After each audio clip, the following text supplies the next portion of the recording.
বিতর্কিত কাজ থেকে বিরত থাকতে দলের নেতাকর্মীদের প্রতি আহ্বান জানিয়ে বিএনপির ভারপ্রাপ্ত চেয়ারম্যান তারেক রহমান বলেছেন, গত ৫ আগস্টের পর কিছু কিছু সহকর্মীর মনে অদ্ভুত একটি অনুভব এসেছে যে আমরা বোধহয় সরকার গঠন করে ফেলেছি। আমি বলতে চাই, আমরা সরকার গঠন করিনি, সরকারি দলে নেই, এখনও বিরোধী দলেই আছি। যে সকল সহকর্মী এরকম ভুল উপলব্ধি করেছেন তাদের বিভিন্ন জায়গায় বিভিন্ন আচরণের জন্য দল ক্ষতিগ্রস্ত হচ্ছে, দলের ইমেজ ক্ষতিগ্রস্ত হচ্ছে।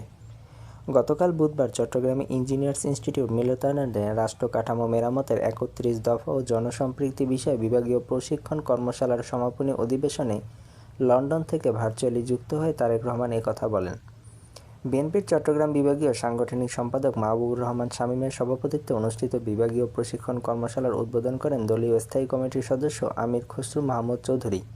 এ সময় বিএনপির চেয়ারপারসনের উপদেষ্টা ইসমাইল জাবিউল্লাহ, যুগ্ম মহাসচিব শহীদ উদ্দিন চৌধুরী অ্যানি, প্রচার সম্পাদক সুলতান সালাউদ্দিন টুকু, সহ সাংগঠনিক সম্পাদক মীর মোহাম্মদ হেলাল উদ্দিন, গোলাম আকবর খন্দকার, এস.এম. ফজলুল হক, বিএনপির মিডিয়া সেলের প্রধান ডাক্তার মাদুদ আলমগীর পাবেল, চট্টগ্রাম মহানগর বিএনপির আহ্বায়ক এরশাদুল্লাহ, সদস্য সচিব নাজিবুর রহমান, সাবেক সাধারণ সম্পাদক আবুল হাশেম বক্কর প্রমুখ উপস্থিত ছিলেন। এছাড়া চট্টগ্রাম বিভাগের 10টি সাংগঠনিক জেলার বিএনপি ও অঙ্গ সংগঠনের 859 জন নেতা কর্মশালায় অংশগ্রহণ করেন। তারেক রহমান বলেন, কেউ যদি মনে করেন আমাদের রাজনৈতিক প্রতিপক্ষ আমরা যাদের ভাবতাম তারা মাঠে নেই বা মাঠে দুর্বল, আল্লাহর ওয়াস্তে কথা মন থেকে সরিয়ে দিন। আগামী নির্বাচন অনেক কঠিন হবে। যদি আমাদের রাজনৈতিক প্রতিপক্ষ মাঠে থাকতো বা থাকতে পারত, সেক্ষেত্রে নির্বাচন যতটা কঠিন হতো, আগামী নির্বাচন তার চেয়েও কঠিন হবে। এখানে অনেক ষড়যন্ত্র চলছে, অনেক অদৃশ্য শক্তি কাজ করছে। বাংলাদেশ জাতীয়তাবাদী দল, আপনি যেহেতু এ দলের প্রতিনিধি, আপনার বিরুদ্ধে অনেক ষড়যন্ত্র চলছে। একটু ঠান্ডা মাথায় চিন্তা করুন। এই ষড়যন্ত্রকে যদি উপড়ে ফেলতে হয়, উপড়ে আসতে হয়, তবে আমাদের ধৈর্যের পরিচয় দিতে হবে। অন্তর্বর্তী সরকারের সুপারিশ বিএনপি গ্রহণ করবে কিনা অনুষ্ঠানে খাগড়াছড়ি জেলা মহিলা দলের সাধারণ সম্পাদক শারমিন আক্তার জানতে চান। বিএনপি ঘোষিত ৩১ দফার প্রথমেই ছিল সংবিধান সংস্কার কমিশন গঠন করা।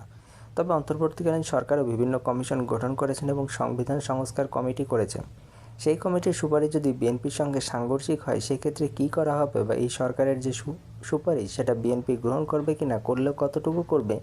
এ প্রশ্নের জবাবে তারেক রহমান বলেন, দেশ এবং দেশের মানুষের জন্য বিএনপি ৩১ দফা দিয়েছে। প্রথমে যখন শুধু বিএনপির পক্ষ থেকে ছিল তখন ২৭ দফা, পরবর্তীতে যে দলগুলো ছিল সবার সঙ্গে আলোচনা করে সবার মতামতের ভিত্তিতে ৩১ দফা দেওয়া হয়েছে। তাই মনে করি এর বাইরে কোনো কিছু আছে। এরপরও যদি বেটার কোনো দফা আসে, কোনো একটি দফার ক্ষেত্রে বেটার কোনো কিছু ঘটে এবং যেটা জনগণের ইচ্ছার সাথে সামঞ্জস্যপূর্ণ, দেশের সাথে সামঞ্জস্যপূর্ণ, আমরা অবশ্যই সেটিকে গ্রহণ করব।